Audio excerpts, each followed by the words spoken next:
Hello, friends. Welcome back to Sunday Shenanigans with me, your host, Trevor Stewart 1308, and we are here with the ASOC Prod Cat and Peanut Gallery. Hi, guys. Hello. And we are going to be playing along with Wait, Wait, Don't Tell Me from NPR.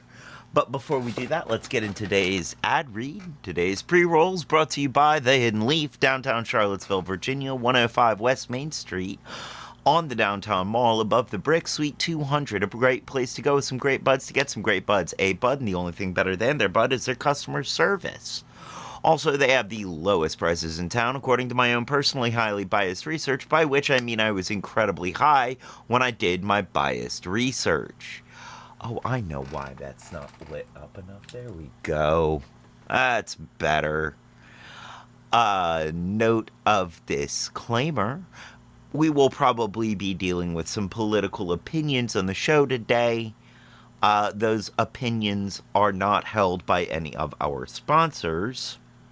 They are solely the opinions of the expressor, the channel, and or the parent company. But not necessarily the opinions of any of our sponsors, including Hidden Leaf, Kush Gang, and Firehouse. Oh yeah, don't forget to check the website for times and events. The website is thehiddenleafcville.com. That's thehiddenleafcville, all one word, .com. Where you can find events such as Frosty Fridays, where you will find our other two sponsors, Kush Gang, purveyor of fine edibles and drinkables, and Firehouse, where there's smoke, there's Firehouse. There we go, got that. Jiminy Christmas, that was, I almost whiffed that last little bit there. Mm-hmm. We are not entirely awake today, folks. I got up early today, but that has no bearing on my awakeness. Yeah. Oh yeah. I am pet sitting, and there was some critter running around outside the house last night from midnight till about 3:30. So every time I'd start to go to sleep, the dogs would start barking and running and barking and running. I just realized the terrible pun for the morning is worse than I thought it was. Okay. What's the pun for the morning? Well, the pun for morning, you are mourning your sleep. Yes. Pretending awake. How very true. Well, all right. Let's go ahead and get into today's episode of Wait, Wait, Don't Tell Me. Before we do that, I'd like to point out that we are still doing a charity stream, especially because it is Sunday. Mm. And on Sundays, we play along with Wait, Wait, Don't Tell Me on NPR. And NPR, they did just finish up their fall fund drive. Our local station, Radio IQ, just finished up their fall fund drive, where they met their goal and exceeded it by about 10%. They exceeded Really their good. goal by about 10%.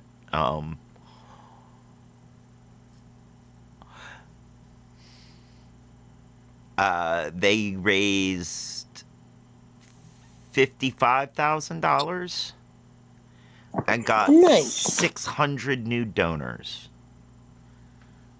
Now, that being said, you know, that will cover our local station due to the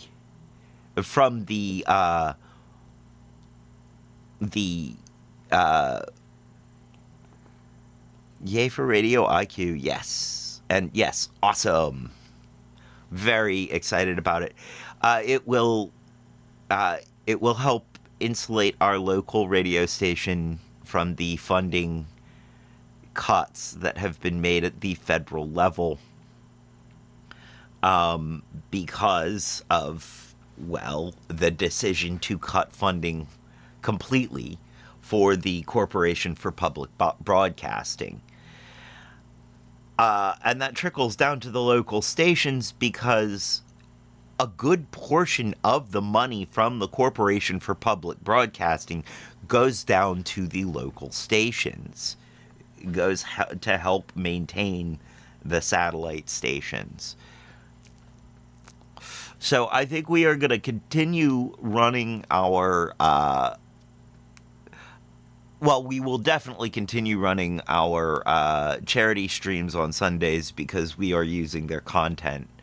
But I do think we will be running our charity stream occasionally otherwise as well, to help out the station, even though we have made all of nothing for NPR.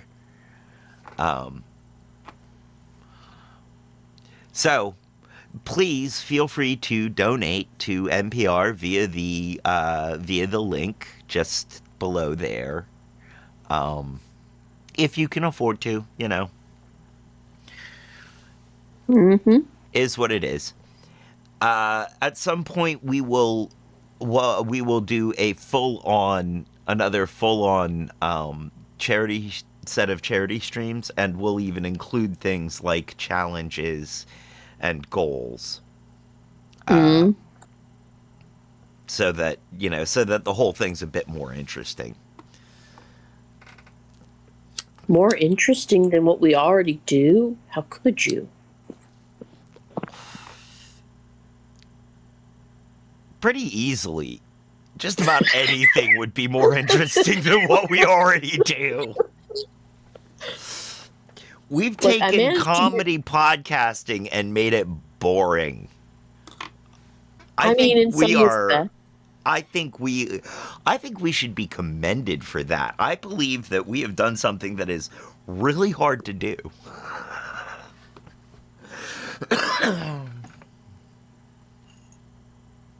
I mean, in some respects, yes, definitely. In other respects, thank you, Jessica Crystal. There has to be the element of, okay, they've been on for about an hour. What out-of-pocket thing is going to get said now? Right. It's about time. Right. Something's got to get... Oh, you're going to say... then you're going to stick with it. Okay.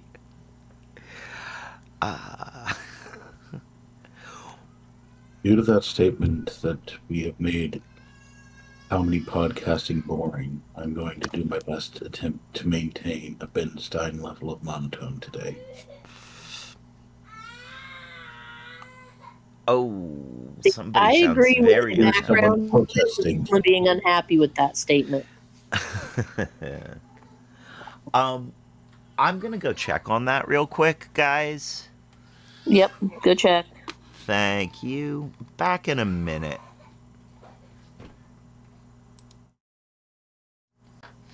All right, we're back. Thank you for bearing with me through that, friends. He's just having some big emotions right now. Yeah. He's got some feels going on.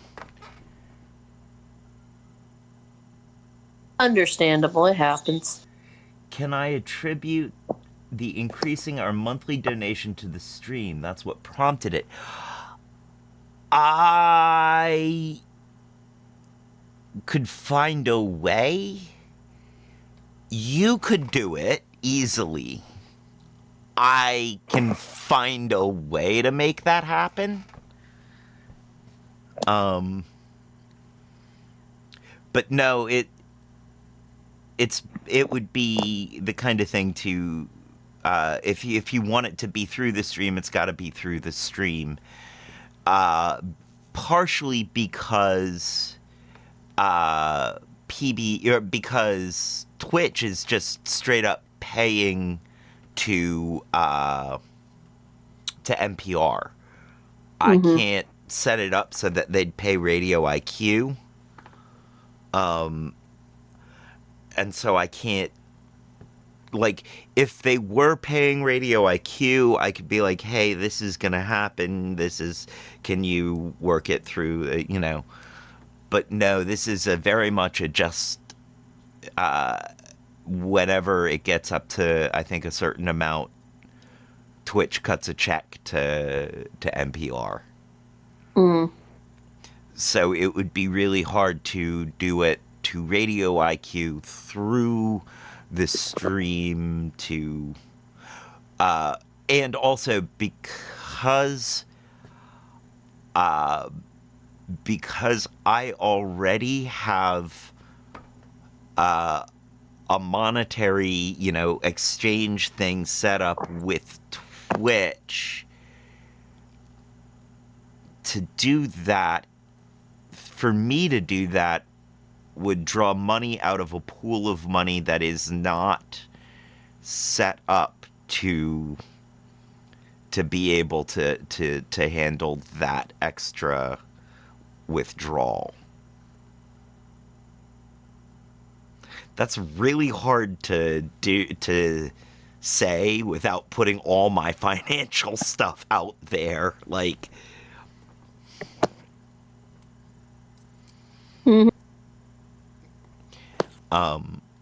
so yeah, it would have to, it would be easier for someone else to make the donations through my stream to make that happen than it would be for me to do it through my stream to make that happen.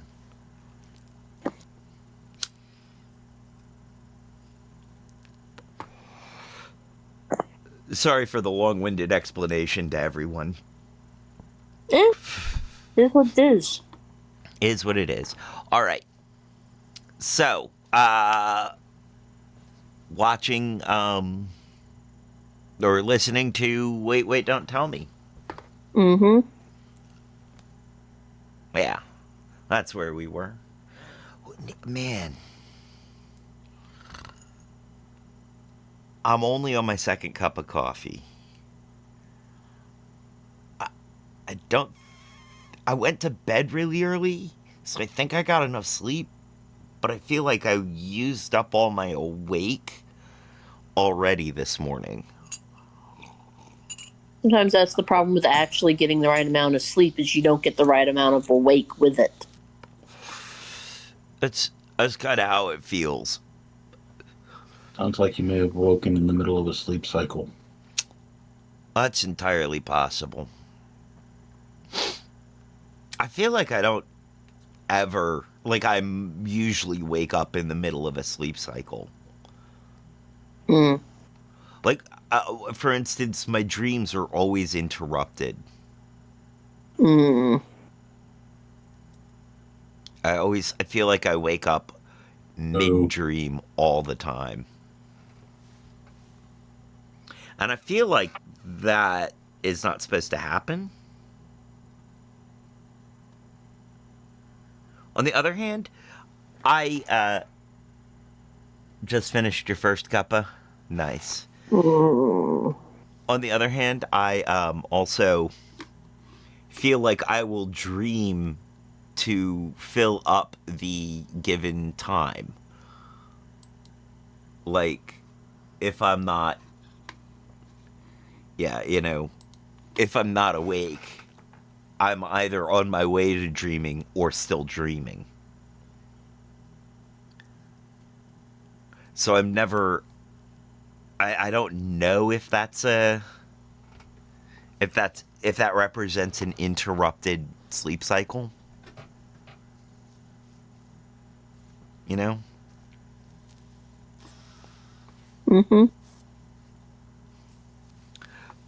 Putting that out there, if any of us have any more information than I do on this. But I guess not. Let's go ahead and get started with Wait, Don't Tell Me.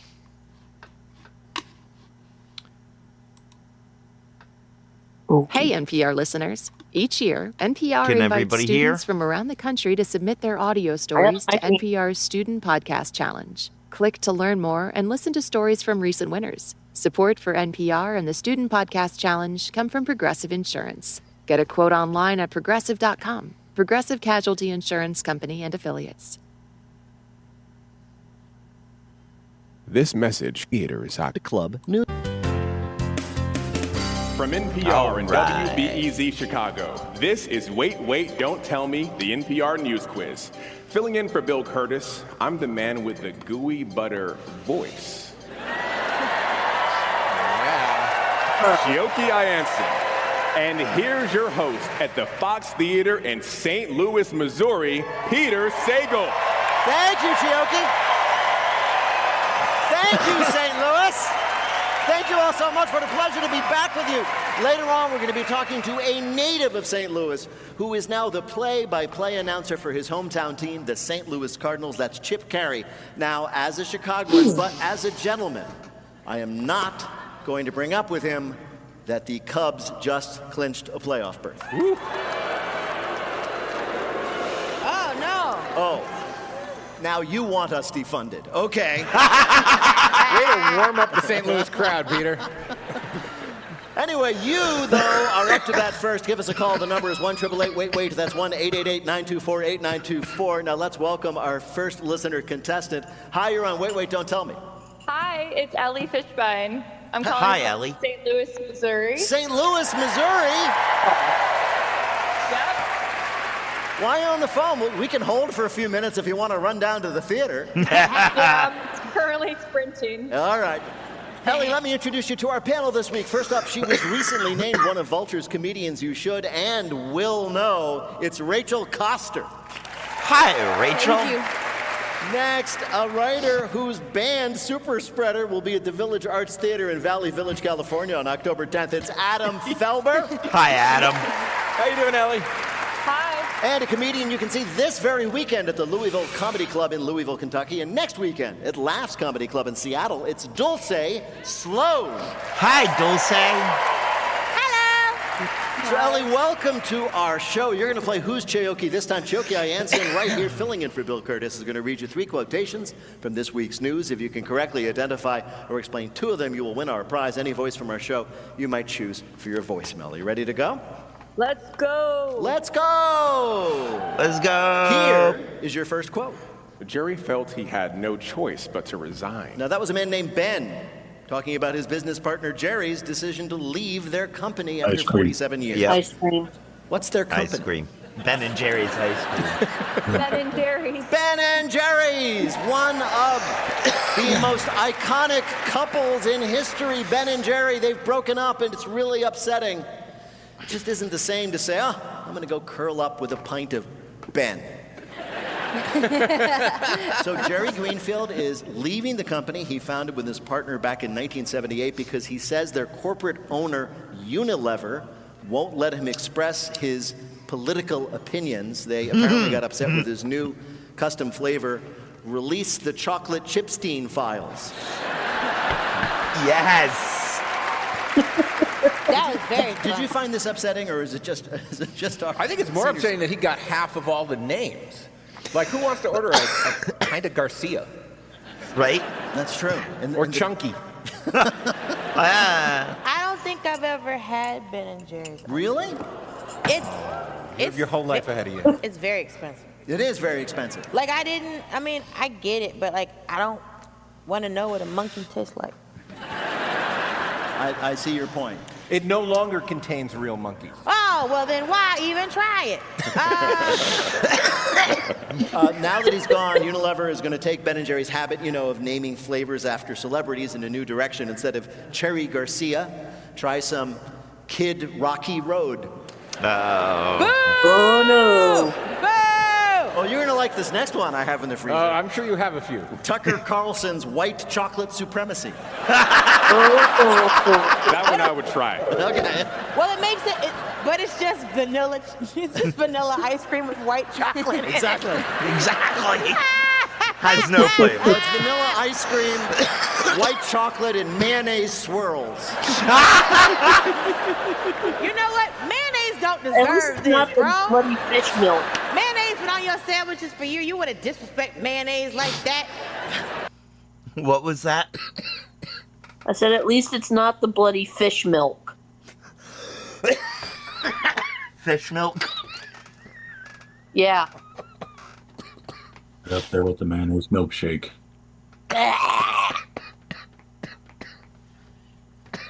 But don't you dare say that vanilla is not a flavor or has no flavor.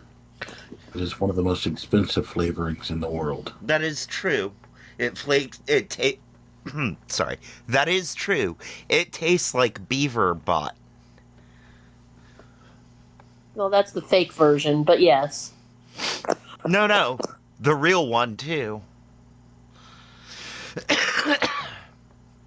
I mean, okay, maybe beaver butt tastes like the real vanilla is a better way to put it. That is a more accurate one. Well, also remember, cinnamon is licking the inside of tree bark. That's okay. Guinness is licking the outside.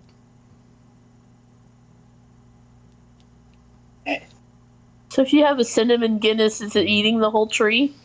No, that's just eating the tree bark. Okay. I'm tempted to try to grow cinnamon. I'm not sure that we've got the right climate for it. Yet! It's getting closer. I can't argue with that statement, and I'm sad about it. Now that's a spicy take. Yes, it is a spicy take. Maybe start with nutmeg first. Work your way up to cinnamon. I'm pretty sure nutmeg grows in this climate already. I was growing ginger until Death Kitty ate it all.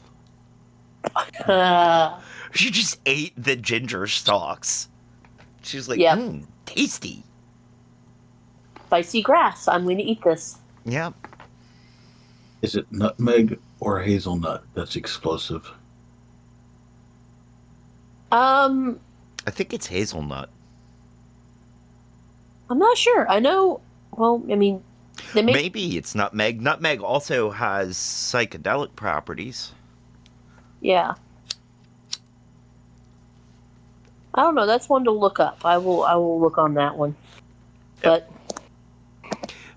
I know that there is, or was at least, a pomegranate tree growing in the area that actually produced fruit.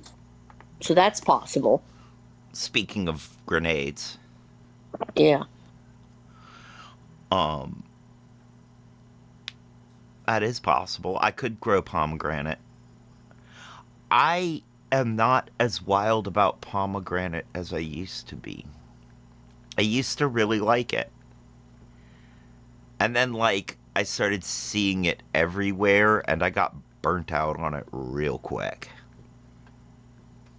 I mean, what's so special about doing sleight of hand on a rock?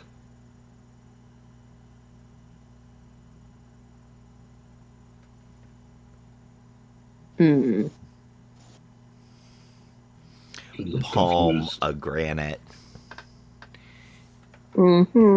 It takes so much work to enjoy, though. Yeah, exactly.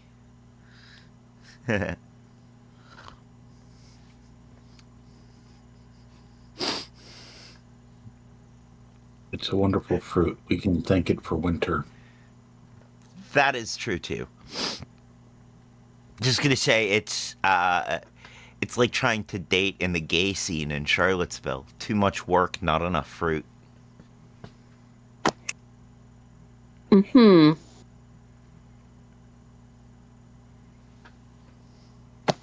That's definitely I'm pressing play. a statement. Your next quote is from a writer in GQ talking about the return of a certain style of clothing. I wrestled my way into a pair. I was red in the face and out of breath. So what kind of jeans, we are told, Skinny. are back in fashion, whether we like it or not? Yeah, Skinny. Oh God, it has to be skinny jeans. It is. Skinny jeans are back. They have returned just when I have perfected my non-skinny jeans body. They In addition to being never seen all left. over Fashion Week runways, supermodels like Bella Hadid and Kate Moss have been seen just strolling around in I have no skinny love for the jeans. skinny and if they jean. look great, you absolutely know you all will too, right? Skinny jeans are only a skinny woman's problem. Those jeans are skinny when I put them on, baby. I'm just glad that I've got teenagers Yes. at home, and I'm glad that for the first time they're going to know what it's like to have clothes that are out of style. Yeah. Kids! By the way, Vogue magazine has endorsed this trend, so it now has the force of law. Vogue ain't talking to me. Really? No. What did you say to them? Listen, Listen. this is for a specific segment of the population. Right. Right? And all Vogue magazine does is terrorize white women. That's what all these fashion magazines are for. Right. Is older white women and older gay men terrorizing young white women. It's working. I'm Yeah! I'm a Me, disaster. On the other hand, most of my clothes are stretchy and made in China. I'm very flammable. I can't be near a warm cup of coffee half the time. My shirt will melt. Vogue has never been talking to me. So whenever they're like, oh, skinny jeans are back, they might as well say, oh, we're wearing wooden shoes. Girl, you ain't talking to me. Only thing I can do with a Vogue is rub them pages of perfume on me and keep it moving.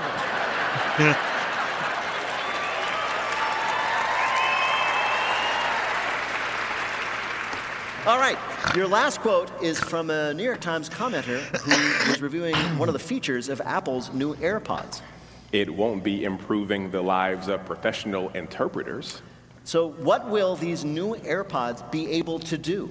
Translate? They're supposed to interpret Yeah. languages. Yes, they will instantly translate spoken languages. This is amazing. Yes, we're all for this. The new AirPods use AI to translate other languages instantly so you actually hear what the other person is saying, but in English through your headphones, right? Which means I learned how to ask, where is the library, for nothing. Here's my problem with this feature. Yes.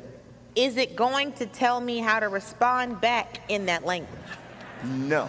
Then what the hell is the point? Well, Because if all I can get is input, but I can't provide any output, I still can't communicate. You can give them your waxy ear pods and put them in there. yeah, you can do that. If they have, of course, if they have their own AirPods and iPhone, you need both, you'll be able to converse, magically. Give me 2 cans and a string.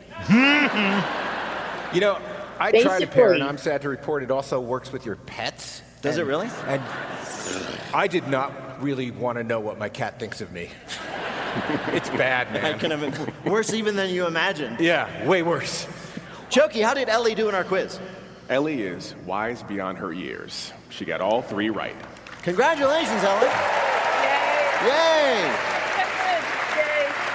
Done like a St. Louis. And thank you so much for calling and playing. Next time, come. Hazelnuts are not explosive, but much like damp hay, they can self-ignite if given the right conditions. That, combined with the high fat content, can make for some interesting events. Yep. The peanut gallery was quite correct. It was hazelnuts, not nutmeg. Although nutmeg, because of how it's used, was frequently people buying nutmeg and not knowing how to use it frequently accused the seller of selling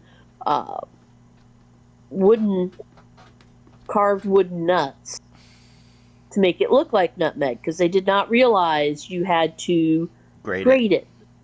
So they were trying to crack the nut open to get to the inside, and it was not working.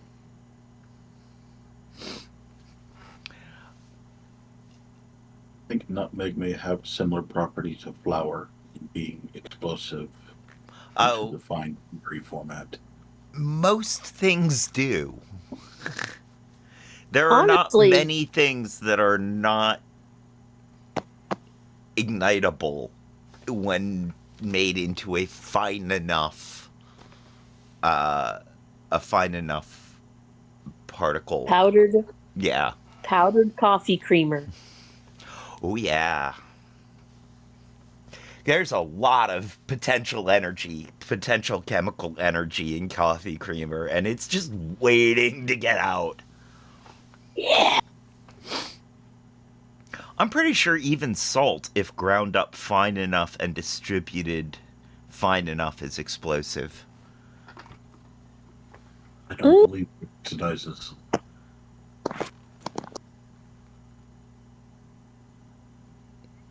Okay. I'm willing to believe that, but I have no idea.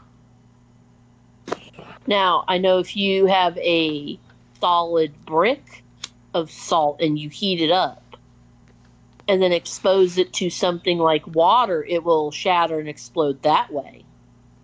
Okay. Because it stores that thermal energy, and then when it's forced to release it quickly, it... Much like throwing a cold river rock onto a campfire. Right. Any moisture in that rock is going to expand quickly and explode. Mm-hmm. Doesn't mean I'm throwing away my coffee, mate. No. Oh, no. Well, part of what makes the powdered creamer useful for what it is all of that stored chemical energy. Like, that makes it really good as a coffee creamer. So, yeah, that makes sense. All right, back to the show. See us in person. All right. Will do. Take care. Thank Bye-bye.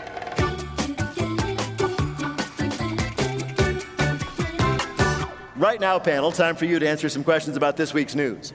Adam, owners of top-end Chevy Corvettes, the models that cost more than $100,000, are being asked to bring their cars back to the dealer to fix a defect, and that defect might cause the cars to do what when you're pumping gas? I'm on wait, don't tell me, so I'm going to go with explode. Catch Yes, fire? indeed.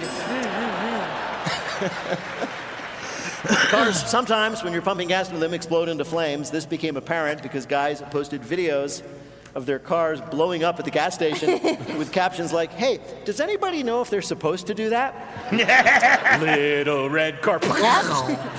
These are the Z06 and Z01 Corvettes. These are sports cars that can go up to 235 miles per hour, which is useful to get away from the Corvette next to you that just caught fire. What were you going to say, Kat?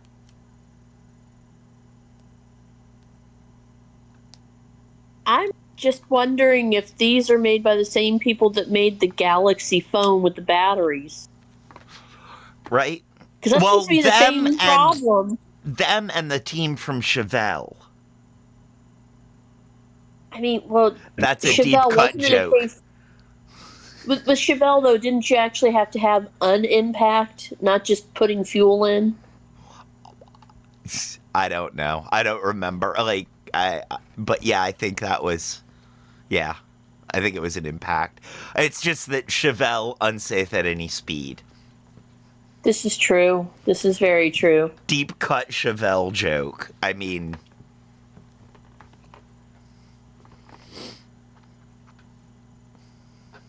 Very impactful. I know. Yes, it was very impactful, dear. This isn't fair. That man's going through a midlife crisis. I lost my wife. I lost my job. At least I have my vet. No, he didn't lose those things. He left those. I left my wife. I left my job. At least I have my vet. There we go. For a second, I thought you were going to say that the cars were moaning when they were getting gas in them because that's their food. Girl, what? I don't know. I just like was so certain that was what it was going to be. Wait a minute. So That you're sitting small here, I'm thinking people they've would be got this putting weird defect. gas in and they go, or something. Yeah, what noise would in your mind, what noise would a Corvette make when you gave it gas? Basically exactly like what I just did. Maybe like, saffron or something. I don't know. And I know that makes no sense, guys, but that was just what I wanted it to be. I want it to be that now. Yeah. No, apparently there's a fan in the car that doesn't turn off when you turn the engine off, and it can blow spilled gas onto the hot engine.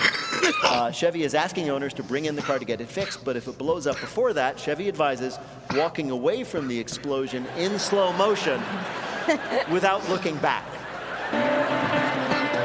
Right.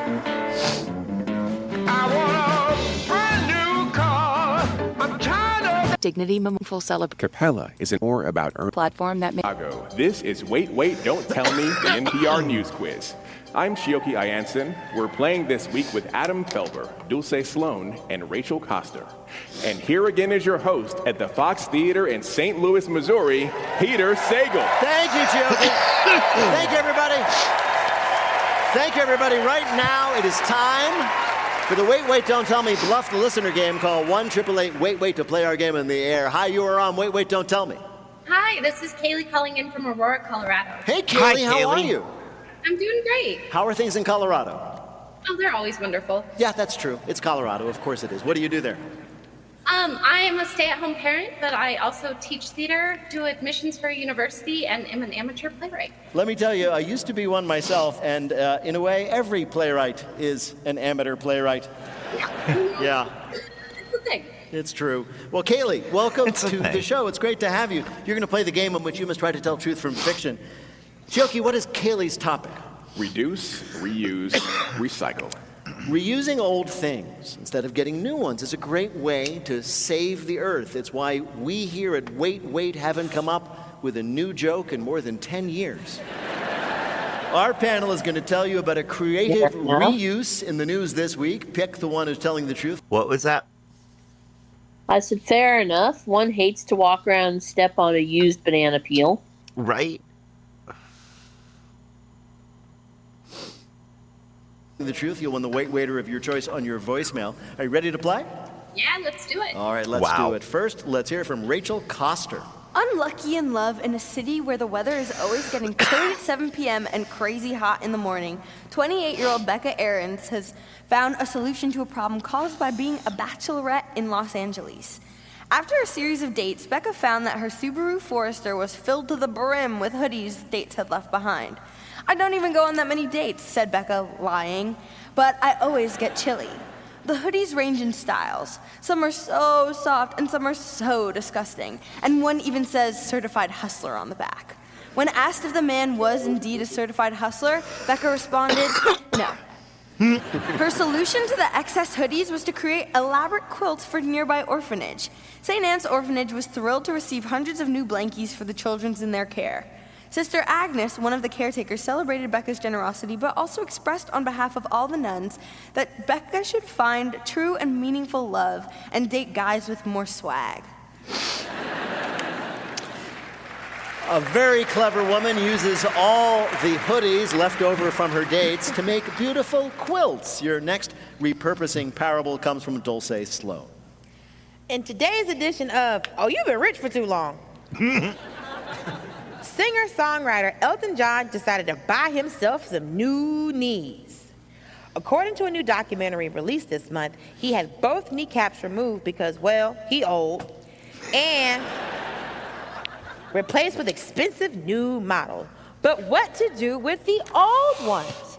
Like the bronze baby shoe from days gone by, John sent his worn-out patellas to his favorite jeweler, who dipped them in pure gold and turned them into a pendant necklace and a brooch. The pendant was easy to make because there was a large hole in his right patella that the necklace was able to loop through. Now, I'm not a body mechanic, but I think a hole in a kneecap is, and pardon me for being technical, very, very bad. Both my but John knees is just very hurt happy just with the thinking result, about saying, that. quote, I honestly think these are timeless pieces that will last for centuries. Needed Yeah, them. well, Elton John, He may have some nice jewelry and an EGOT, but you know what he ain't got? Kneecaps! Elton John, the legendary musician, recycles his own kneecaps into high fashion jewelry. Your last story of a new life for an old thing comes from Adam Felber. Montana farmer Jeremy Pease became a viral sensation this month for his video of his incredibly effective new bear repellent in action. It's not a nasty chemical or an elaborate trap, though. Farmer Jeremy uses Lego. I heard a bear outside my house one night, jumped out of bed to take a look, and stepped on one of my grandkids' dang Lego bricks. As I looked down at that bear sniffing around my garbage, it hit me. Jeremy went on eBay and bought some bags of loose Lego bricks from grown-up kids who had no use for them, then scattered them at locations around the farm and waited for his next nocturnal visitor. The video shows a black bear finding its way onto Jeremy's property. It ambles confidently forward until one big ursine paw comes down on a tiny Lego brick, at which point the bear hops sideways only to bring another paw down on another brick, looking for all the world like a chubby suburban dad doing that familiar Lego owie dance and presumably cursing in the traditional manner before retreating back into the woods. That bear got off easy, one commenter wrote. At least he didn't have to try to put together one of those X-Wing fighter kits. All right, these are your choices. We found one of these stories in the news about conscientious reuse. Was it from Rachel Coster, a woman who found all these hoodies her various dates had left and decided to make them into beautiful quilts? From Dulce Sloan, Sir Elton John reusing his own worn-out knees to make beautiful jewelry? Or from Adam Felber, a Montana farmer using old Lego pieces to repel bears because they don't like stepping on them any more than we do? Which of these is the real story of reuse we found? All right. I know I said B. The way he said that makes me want to change my answer. Well, change your answer then. I'm sticking with C because I like the idea of... I want it to be C so bad, but I can't logically parse it. Okay. Their paws have got to have a pretty good measure of protection. Remember yesterday when we saw the video we were watching about when they were talking about what chitin has been used for, and Hank mentioned toe beans. Yep. I'll read that in a second. So I think that bear paws are, and most paws are, by necessity, pretty tough. Polar bear, I would believe not so much. But regular bears, I would believe, pretty tough. Considering the cutting ability of ice, I would say polar bear is probably more tough. That's possible, though, yeah. So if he plays with the jewelry, is he tickling the ivories? Oh, God, that's awful. No, because now they're dipped in gold.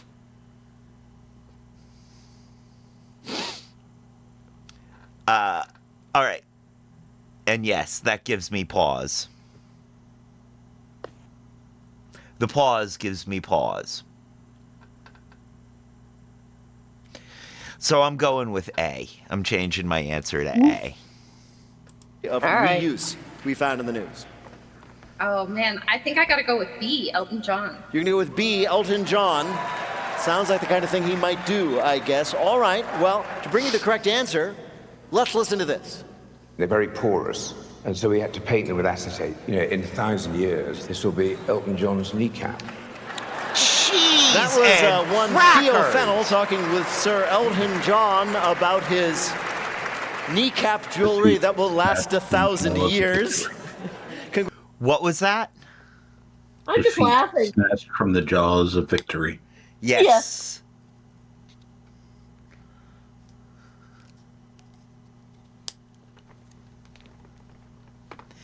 Peter.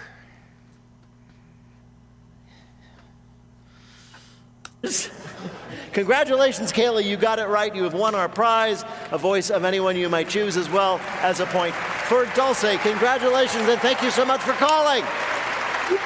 You really needed Take care. that one, but you fell for defeat.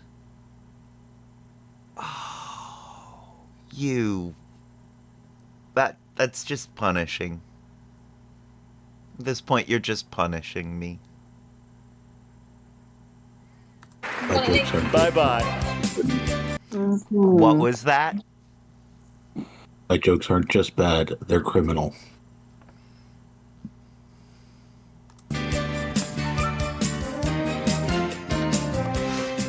And now the game we call Not My Job. Chip Caray is part of one of America's great sports broadcasting dynasties. His grandfather, Harry Caray, was a legendary sportscaster here in St. Louis. Oh, okay. And then in another city to the north, his father, Skip Caray, became a Hall of Fame broadcaster himself. And Chip, born and raised here in St. Louis, may have outdone them both by achieving every kid's dream and becoming the voice of his hometown team, the St. Louis Cardinals. Chip Caray, welcome to Wait, Wait, Don't Tell Me. Thank you, sir. Now, that's amazing. The story I just told is kind of amazing in and of itself, this multi-generational legacy of broadcasting excellence. And it goes on. Your son is also a professional broadcaster, I believe, for the Oakland A's. Is that Correct, right? yeah. Now in Sacramento, but Now yes, in he started the A's, yes. The soon-to-be Las Vegas A's, I think. Fingers crossed. I believe the technical name is the Undisclosed Location A's. Correct, yes. But here's the thing that I find crazy is that you're all actually named Harry. Yeah, scary. Harry Caray. Our family's last name was really Carabina or Carabina. Right. And Harry started working at a local radio station here in St. Louis. And the station manager said, Carabina doesn't sound good on radio, so change the name. So it became Caray. My dad was Harry Caray Jr. I'm Harry Caray III. I have identical twins. The first one who popped out got the name. He's Harry IV. We have 4 kids and 3 boys, 1 girl. Right. Yeah, there's 4 of us. And I happen to know, so it's Harry and then your father who is Skip. Yes. And then you're Chip. Yep. And your son is? It depends on what he does as far as grades are concerned. I understand. Okay. Did you get to pick your own nickname? No, sadly, it was the old proverbial chip off the old block. I wish it was really original. Well, I was wondering about that because I happen to know that these jobs, play-by-play for major league teams, not to mention other sports, are very hard to get. Oh, no, they're not. Apparently. Well, so I'm assuming... Let me tell you something. I carry this around. In fact, it's on my screensaver. Little word you guys might have heard of. Let me find it here. Get to my photos, sorry. Nepotism. Yeah! The practice among those with power or influence of favoring relatives, friends, or associates, especially by giving them jobs. It's on my screen. There you are. So there you go. Don't have to be good. You just got to pop out of the right place. I know, but I always assume. Wow. This sounds like a great deal. How can I get some? I want to go back. I just assumed that like the talent runs in the family. Wow. That you both, as you say, you all popped out and went, wow. What? I didn't say anything. Okay. Popped out and went, wah, wah, wah, in a deep baritone voice. Yeah, well, it's funny. That's the biggest misconception about our family. Harry was born and raised here in St. Louis. He grew up over in Lafayette Park or Lafayette Square, right? Yep. His mom died when he was young. His dad left the family when he was 3 or 4 years old, so he had no knowledge of who his dad was. His aunt worked at the International Shoe Company building over on Choteau, over that way. Yeah. Ironically enough, my maternal great-grandfather also worked for International Shoe Company. That's another story. But Harry tricked my dad into getting into the business. My dad was a Webster Groves statesman. You guys all know Webster Groves. And his dream was to be a professional football player. He blew out his knee, and Harry said, well, you got to find something else to do. So he decided to have Dad do the high school football roundup on KMOX with the great Bob Hyland, who ran KMOX radio for so many years. And Dad did his first show.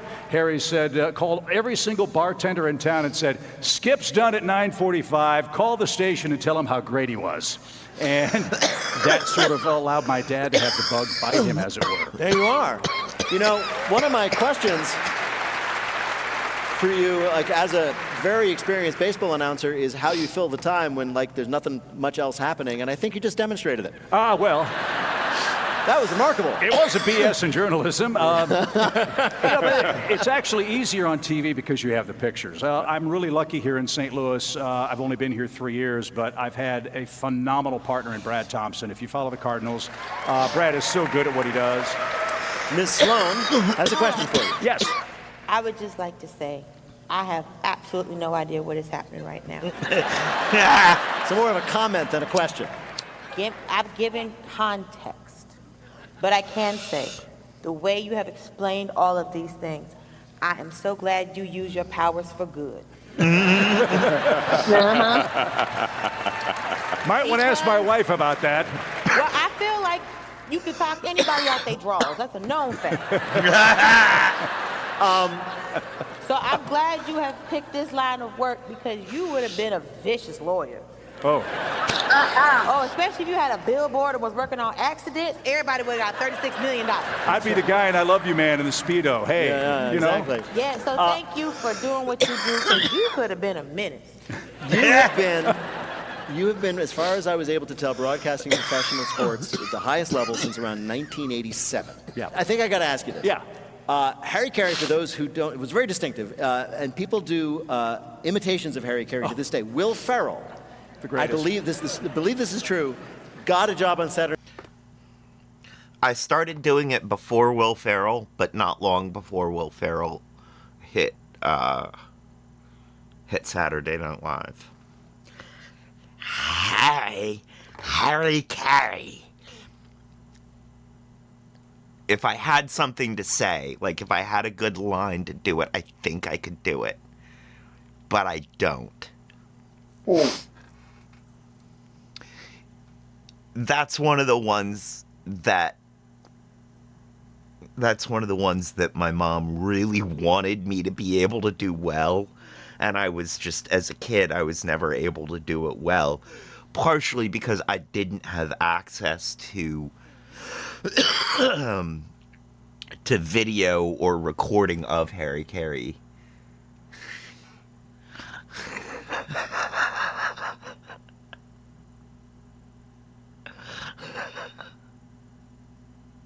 Harry Caray does Hello Dolly.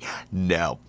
I don't have the knowledge of Hello Dolly well enough, nor do I have the ability to do Harry Caray well enough.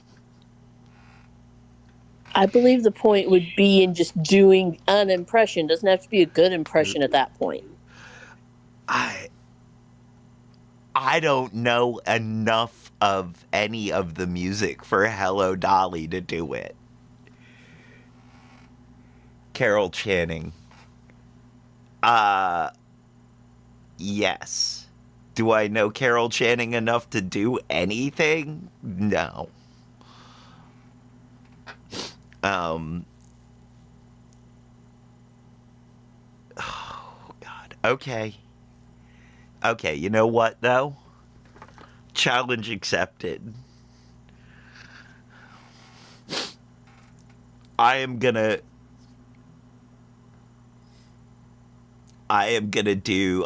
learn Harry Caray doing Hello Dolly or Carol Channing. I will learn how to do this. Mm-hmm.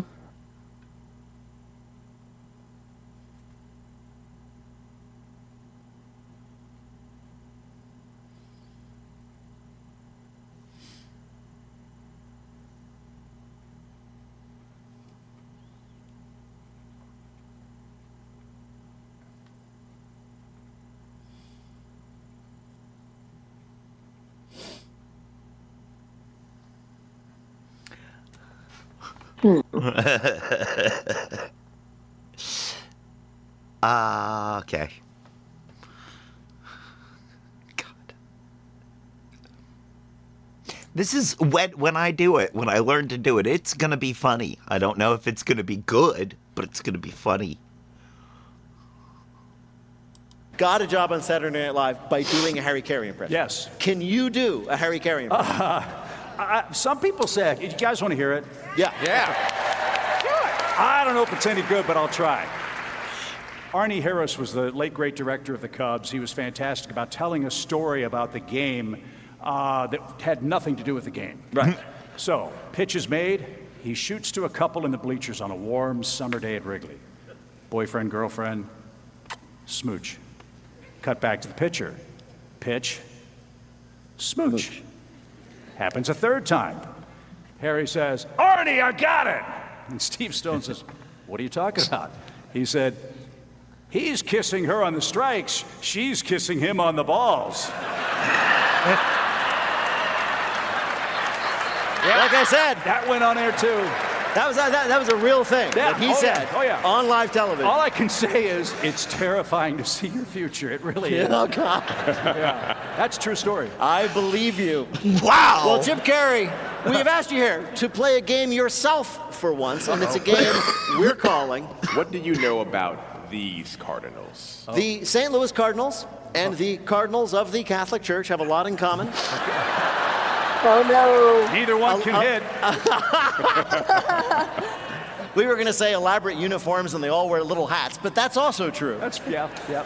We're going to see what you know about the other variety of cardinal. Answer 2 to 3 questions correctly, you'll win our prize from one of our listeners, the voice of anyone they may choose for their voicemail. Chioki, who is Chip Caray playing for? Libby Cravens of St. Louis, Missouri. All right. Playing for probably a Cardinals fan. Here's your first question. All right. Back in 236 AD, this is when your great-grandfather was doing broadcasting. Okay, yeah. The College of Cardinals elected Pope Fabian, but that was kind of unusual. Why? A, he said he was the Cardinal of Phrygia, a place that it turns out he just made up. B, he was just a guy walking by the conclave when a dove landed on his head. Or C, he was allergic to white smoke and died immediately after being selected. I'm it's so going weird. with I'm going B, to say the too. dove landed on his head. That's exactly right. Really? The Cardinals couldn't agree. This guy happened to be walking by. He's a Roman nobleman. A dove landed on his head. They thought it was a sign. They made him Pope. Amazing. There you go. Boy, how else do you say we got nothing?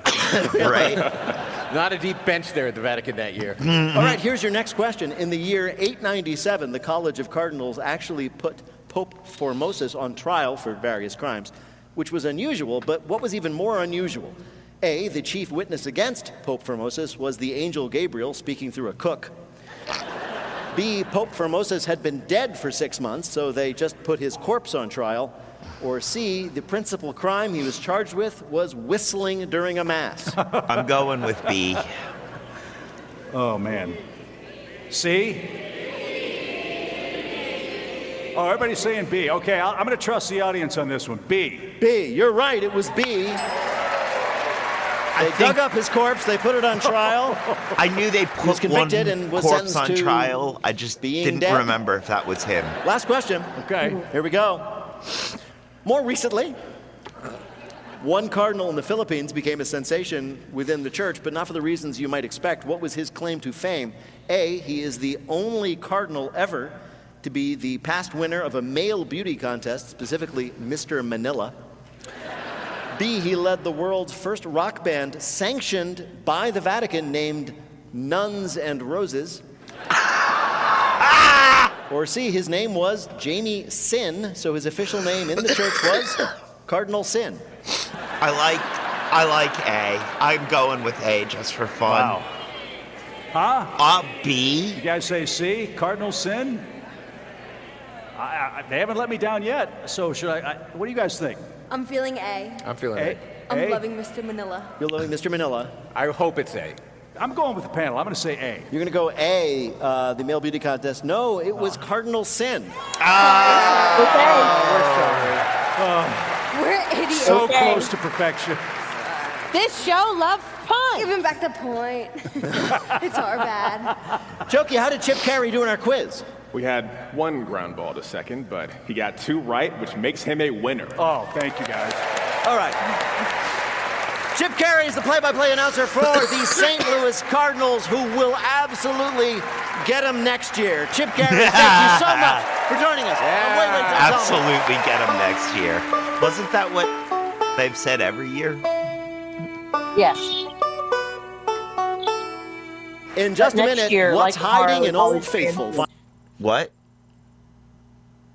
I said, yes, that's what they've said. But next year is like tomorrow. It's always transient and never here. Correct. Old Faithful. Find out in our Listener Limerick Challenge. Call 1-888-WAIT-WAIT to join us on the air. So wait, though, does that mean that tomorrow's like fish and just doesn't exist? I'm going to go with yes, just to cut this short. In a minute with more of Wait, Wait, Don't Tell Me from NPR.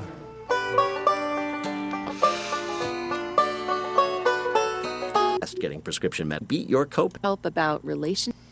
From NPR and WBEZ Chicago, this is Wait, Wait, Don't Tell Me, the NPR News Quiz. I'm Shioki Ayanson. We're playing this week with Adam Felber, Dulce Sloan, and Rachel Coster. And here again is your host at the Fox Theater in St. Louis, Missouri, Peter Sagal. Thank you, Shioki. Thank you, St. Louis. In just a minute, you've got a date with destiny. Unfortunately, your destiny is playing the Listener Limerick Challenge in a public radio quiz show. If you'd like to play, give... All right. I'm not a fan of fish. I don't really like them. I find their music to be somehow vapid and yet inaccessible at the same time. I find their existence to be derivative. I don't think they're bad people. I don't know them. I don't know about their personalities. Fish food ice cream, yeah. But yet you are the stereotypical target audience, whereas I am antithetical to that. Yes, there is that. I think having to have them try to be sold to me so hard, it was like, no. And there were things that I could identify with the Grateful Dead that didn't translate over to fish. I mean, I'm also antithetical. I am in a lot of ways antithetical to their music. Jam band music is really, well, I like it, and it's not the kind of thing that, like, I'm not into it. You know? Also, a lot of what was pop at the time, especially when jam band was really, like, popping off, didn't speak to me. It was very positive, and I was very negative. Mm. And that's why I could find things in the Grateful Dead I could identify with.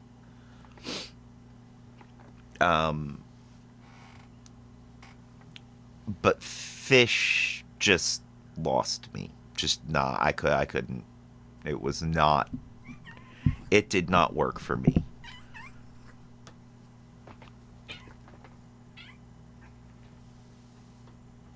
I think it's raining out there a little bit. I do not doubt it. Cat comes in, I pet it, and all of a sudden my hand's wet. God, I hope it's raining out there. To play, give us a call at 1-888-WAIT-WAIT. That's 1-888-924-8924. But right now, panel, some more questions for you from the week's news. Dulce, a doctor in the UK is trying to get his medical license back after leaving the operating room in the middle of a surgical procedure in order to do what? Have tea. No, not have tea. Can I have a hit, please? Well, you know what they say. If the OR's a rockin', call the medical complaint. To have He wants to drop that fun. thing off of somebody. Yes, he did. Girl. I think you're right. I'm just going to assume that's what you meant. Yes, he went basically. Yogi, translate. No, wait a minute. I got my AirPods in. Let me say that again. Oh my God.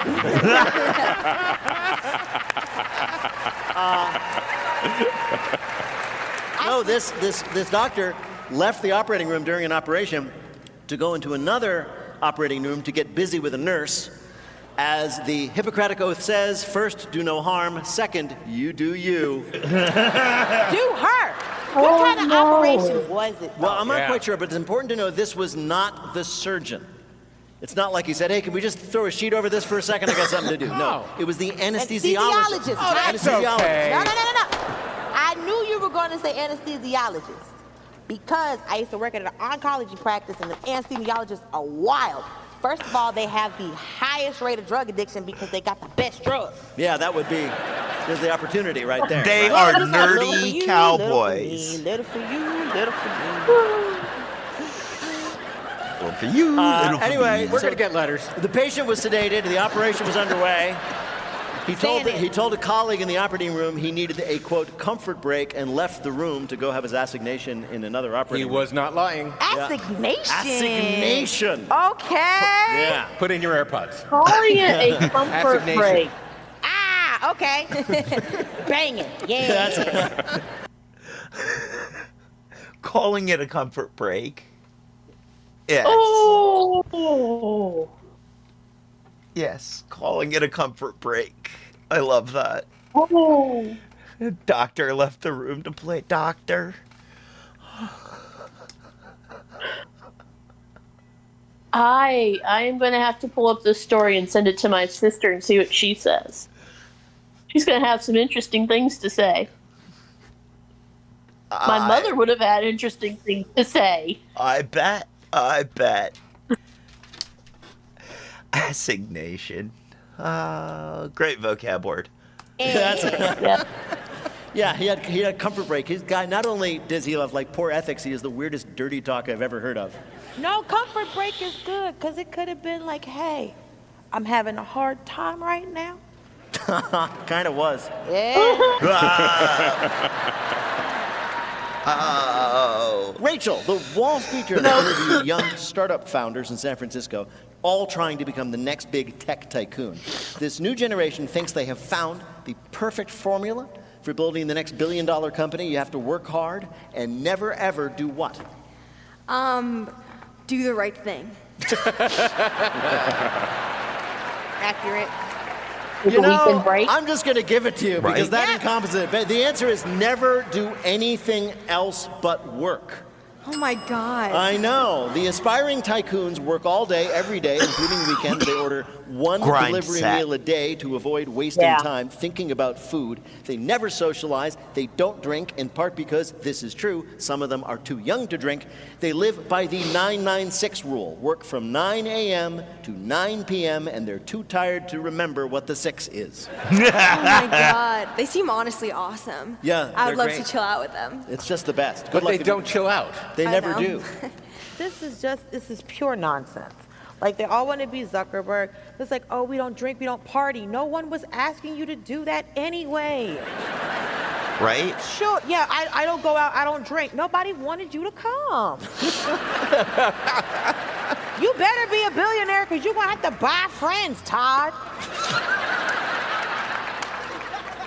Dulce. Huh? Everybody loves Costco wine. I know I do. But watch out. This week, Costco released a warning that some of its wine bottles might spontaneously do what?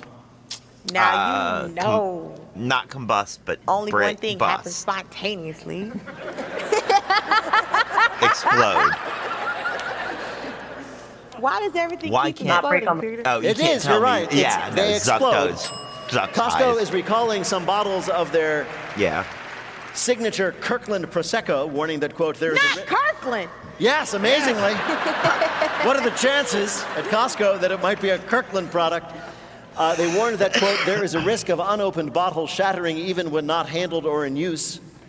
That's not an issue for me, only because I always open the bottles and start drinking them while I'm still in the Costco. So if your friend Trent tells you he's going to bring over some Prosecco in his Corvette, he's never getting it. No, never. No.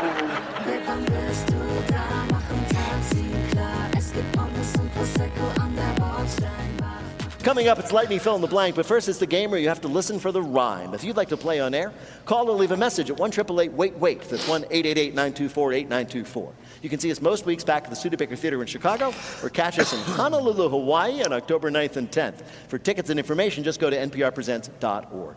Hi, you're on Wait, Wait, Don't Tell Me. Hi, this is Patricia. I'm calling from our fair city, Cambridge, Massachusetts. Our fair city, a place where I've spent many a happy year. What do you do there in Cambridge? I am a couples therapist and trauma therapist. Wow. There are some situations in which that is redundant, am I right? That is absolutely correct. Right. Damn. Wow. Well, welcome to the show, Patricia. You are going to play our Listener Limerick Challenge. No. Jokia Jansen, filling in for Bill Curtis, I don't is going to think read you so. 3 news-related limericks with a last word or phrase missing from each. If you can fill in that last word or phrase correctly on 2 limericks, you will be a winner. You ready to play? So ready.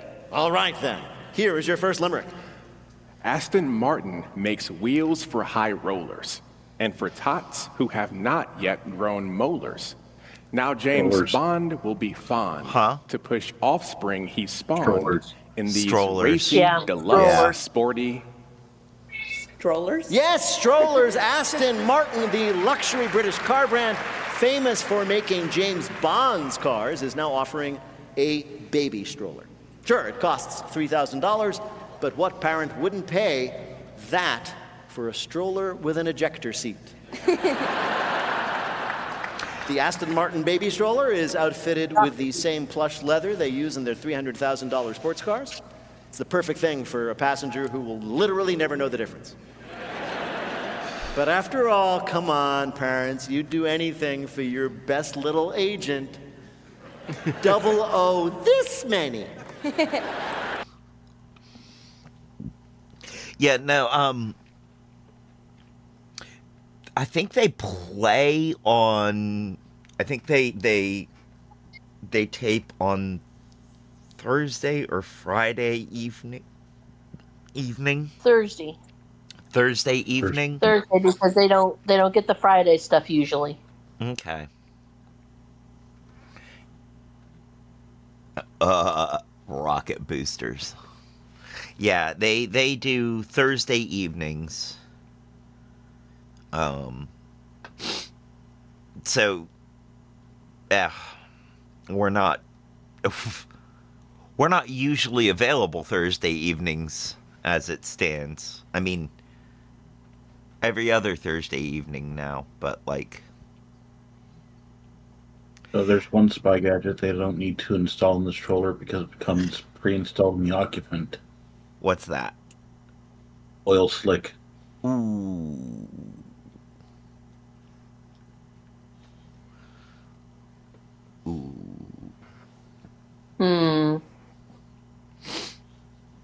Pressing play on that. It's not crazy. They came out with Eddie Bauer strollers, so all right. How much does an Eddie Bauer stroller cost? I haven't been blessed with a child yet. I don't know, Peter. You trying to make something happen? It is great. I would love, having recently gone through this, I would love to treat my baby like a super spy. It's like, no, Mr. Bond, I expect you to nap.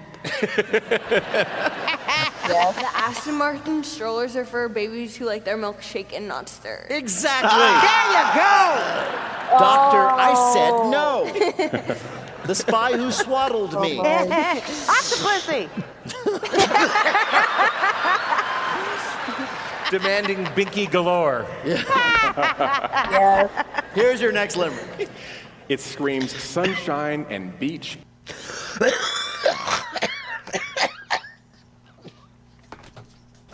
Sorry, those last coughs sent me straight in, or those last laughs sent me straight into a coughing fit. Uh-huh. Okay. Fun scene. And there's no way the taste burns my tongue, team. Our boat's dessert chef serves a cold SPF and an ice cream that's flavored like Sunscreen. Sunscreen. Sunscreen, yes. Upscale ice cream company Van Leeuwen has collaborated with Carnival Cruise Lines and made sunscreen flavored ice cream. Makes sense. Who among us hasn't ended up with a terrible sunburn because as soon as we put on sunscreen, we just couldn't help ourselves and licked it all off? I have never tasted sunscreen. That's probably because you are way better about applying it to other people and not licking your hands because something got on your face. No, sunscreen bad tasting. Not the only time I can understand someone tasting it on purpose is if it's one of those that smells like a damned coconut orgy. Oh, yeah. Yeah. I mean, I've had a few that smell kind of delicious, but it's never like, no. No. There's a slight undertone to even those that tells you no. No. That's chemicals, brah. Sunburn? Tell me more about this sunburn. All I can say about the sunscreen-flavored ice cream is I'm glad Jerry landed on his feet somewhere. Here is your last limerick. Geysers are large boiling vats, but sometimes their spirits run flat. They're plugged up by lids of our guests and their kids. Dear tourists, hold on to your hats. Hat, yes. Yellowstone geologists say the latest threat to the park's famous hot springs and geysers is hats. And not just because 90% of a geyser's heat escapes from the head. Apparently, park officials have collected more than 300 hats from the park's hot spring areas just this year. Even worse, Old Faithful has never looked douchier than when it's erupting while wearing a fedora. Oh. So that geyser wasn't an official body inspector? No. Jokey, how did Patricia do in our quiz? She got all 3 right. She is a winner. Well done, Patricia. Thank you so much for playing. Thank you. It was great. Take care. Thank you.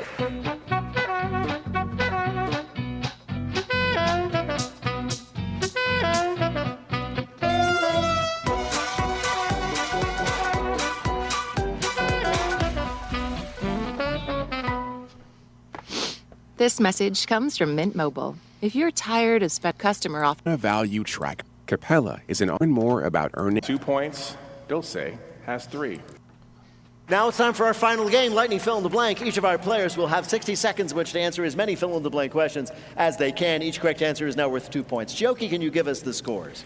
Adam and Rachel have 2 points. Dulce has 3. Oh, whoa. Here we go. That means that Adam and Rachel are tied for second. Why don't we say, Rachel, you'll go first. The clock will start when I begin your first question. Fill in the blank. Following pressure from the head of the FCC, ABC announced it was indefinitely pulling Blank's show off the air. Jimmy Kimmel. Right. Thanks to increased costs from Blank's, farmers across the U.S. are calling for government aid. Tariffs. Right. This week, Apple's thinnest ever blank went on sale. iPhone. Right. On Thursday, meteorologists warned that tropical storm Gabrielle could strengthen into a blank. Hurricane. Right. This week, no one was injured as police in the UK participated in what they called the blankest car chase on record. Slowest. Right. On Tuesday, Hollywood legend Blank passed away at the age of 89. Redford. Yes, Robert. This week, police in New Jersey asked for the public's help in finding 2 men who were caught on camera pushing Blank off a wall. Statue. Of? Prince. No. Humpty Dumpty, of course. In the fulfillment of the ancient prophecy, a statue of Humpty Dumpty was sat on a wall at a miniature golf course in New Jersey. Then 2 men pushed him off and stole him. Thankfully, he was found just a few buildings away, but things got way worse when a bunch of horses showed up to try to put him back together. Were you going to say Excuse something me. there? No, I was just choking over the fact that it really, literally was Humpty Dumpty. Oh, a mini golf course makes sense. Okay. It does, but okay. Put them back together. Jokey, I think Rachel did pretty well. How'd you do? She got 6 right for 12 more points. That's a total of 14 points and the lead. All right. Very good. Adam, you are up next. Please fill in the blank. I shall try. All right. On Monday, President Trump traveled to blank for his second official UK. state visit. England. UK, right. This week, 3 people detained in Britain were accused of spying for blank.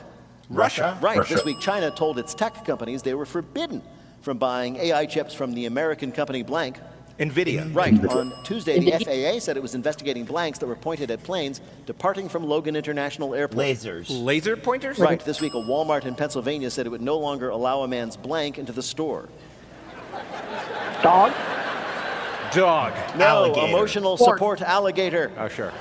I'll take it. On Wednesday, Mark Zuckerberg's blank unveiled new AI-powered smart glasses. Meta. Meta. Right. On Monday, it was announced that Justin Bieber and Sabrina Carpenter would headline next year's Blankella Festival. Coachella. Right. This week, a professional dog sitter in Florida proved she is the best at what she does when she retrieved a puppy from blank.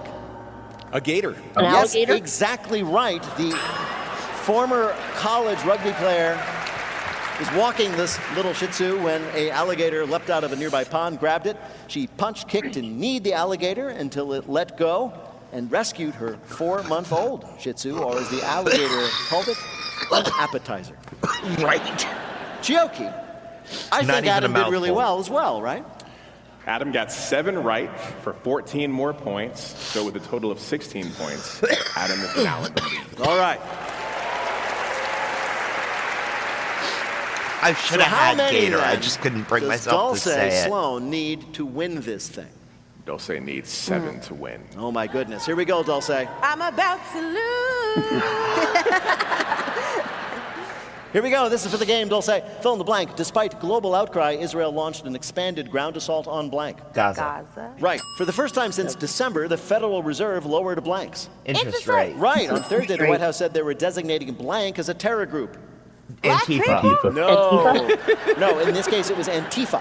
This week, an official Canadian government document calling for an end to students using AI to write their essays was criticized after blank. It was found out found they out had it's AI. Right, exactly. The whole thing was written by AI on Sunday. Severance, The Studio, and Adolescents were the big winners at this year's Blank Awards. Emmy. Right, on Wednesday, the Chicago Blanks secured their first playoff spot since 2020. Cubs. No. Sport. No, you were right, the Cubs. Yes, this week, a woman in Russia bought $1,200 worth of Labubus by trading in her blank. Bitcoins? Oh, wait. Or Russia. husband. Vodka, children. Oh. Well, that sums up the country. Bulls. Alligator. No, in fact, she traded her soul for all the Labubus. After a man named Dimitri posted a joke online offering to pay $1,200 in exchange for someone's soul, a woman was like, "Here you go, no take-backs," and then spent the money on Labubus. Honestly, she got a great deal. What's the exchange rate, right? In the U.S. these days, you're lucky if a soul can get you an HBO Max subscription with ads. Right? Chioki, did Dulce do well enough to win? How? Well, He says, he gets to say. Dulce got 5 right for just 10 more points. So, with a total of 16 points, Adam Felber is this week's winner. Yay for Adam Felber! We did it, St. Louis. We did it. Now you gotta jump in the air and stay. In just a minute, we're going to ask our panelists to predict after skinny jeans what'll be the next new thing in jeans. But first, let me tell you, Wait, Wait, Don't Tell Me is a production of NPR and WBEZ Chicago in association with Urgent Haircut Productions' Doug Berman, Benevolent Overlord. Philip Godica writes our limericks. Our public address announcer is Paul Friedman. Our tour manager is Shayna Donald. Thanks to the staff and crew at the fabulous Fox Theater here in St. Louis. BJ Liederman composed our theme. Our program is produced by Jennifer Mills, Miles Rombos, and Lillian King. Special thanks to Mohamed El-Sheikhi and Monica Hickey. Peter Gwynn is our Billiken Wrangler. Emma Choi is our visual host. Technical direction from Lorna White, with special thanks this week to Kwesi Lee. Our CFO is Colin Miller. Our production manager is Robert Newhouse. Our senior producer is Ian Chillock. And the executive producer of Wait, Wait, Don't Tell Me is Mike Danforth. Now, panel, what will be the next big thing in jeans? Rachel Koster. We're gonna spray them on so they're tighter. Adam Felber. There are these super tight elastic briefs that you just squeeze into and everything below turns blue. Please welcome Le Tourniquet. And Dulce Sloan. If they're my jeans, you're dead. And if any of that happens, panel, we'll ask you about it on Wait, Don't Tell Me. I bet we will. Wasn't nothing I could Thank you, say Chip gonna Caray. be right at that moment. Thanks also to Rachel Koster, Adam Felber, and Dulce Sloan. A very special thanks to Leslie Davis, everyone at St. Louis Public Radio. Thanks to our fabulous audience who came out to see us at the fabulous Fox in St. Louis. And thanks to all of you out there for listening wherever you are. I'm Peter Sagal. We'll see you next week.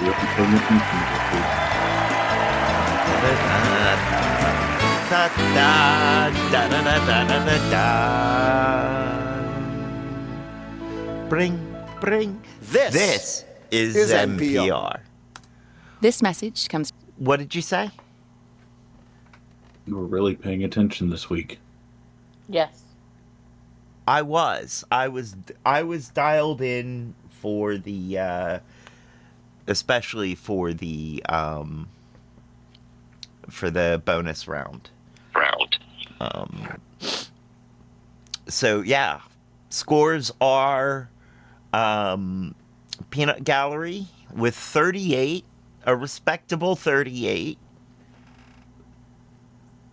which is more than I've gotten the last 4 weeks in a row.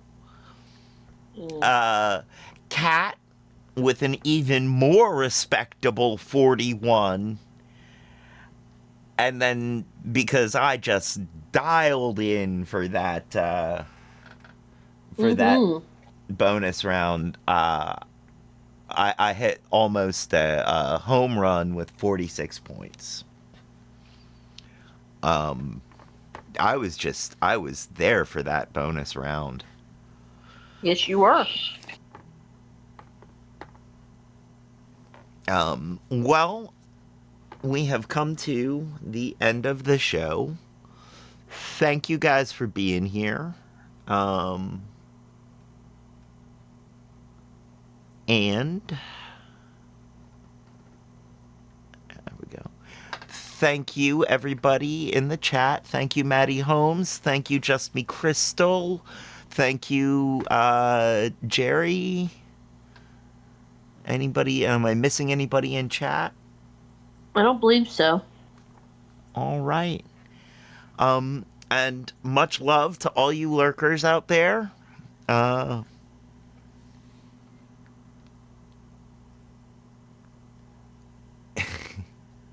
Thank you, everybody, for being here. Stick around for the raid. We will be raiding out to somebody on the Sunday No Pants raid train, although I have no idea who is... Daddy Lack. DJ Daddy Lack is spinning on the Sunday No Pants raid train at the moment. So that's who we will be raiding out to. Thank you, everybody, for being here. And now is the time on the show when I say 2 up, 2 down, VA, double deuces. We're out, y'all.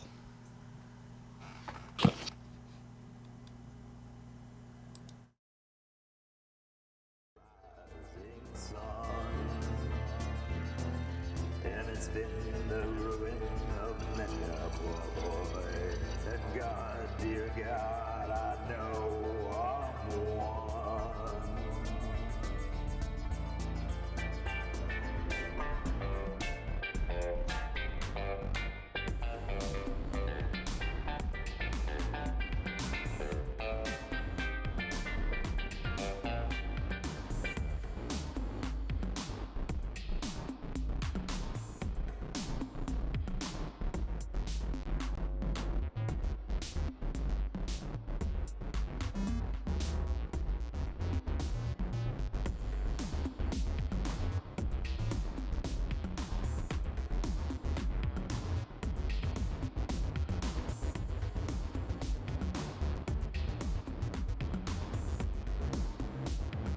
This diss track might be weak, but you weaker. You piss me off like a scuff mark on a sneaker. Got no class, so I'll fail your ass like a 3rd grade teacher take you to school, you goddamn fool.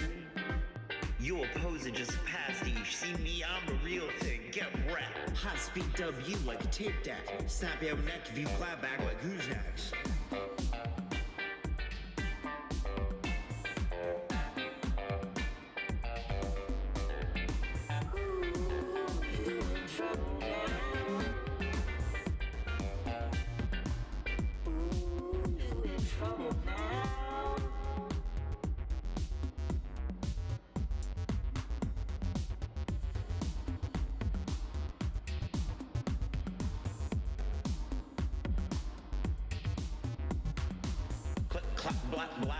Let two slip, make you dip. Get out now, don't get me lit. Think I'm the one to fuck with, best think twice, cause I ain't no bitch. Live clip, finger on the trigger, don't make me twitch. You make me so mad I could trip. You a hater, I'm a creator. You a beta, and I'm gonna see you later. Beat your ass with a Bible just so God can watch. I'm gonna make you stop, take stock. I should put you all on game, maybe say his name, but I don't like to speak evil still. Trust me when I say that's no way to treat a lady.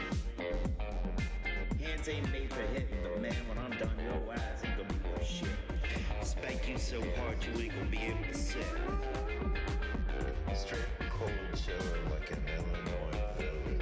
Wheeling and dealing, killing and stealing, popping off at the mouth, off the cuff, coming out the house. I'm willing to show up for this blow up, but maybe you shouldn't have made me get off the couch. You know you in trouble when I start sounding like I come from the south. Who's a bitch now?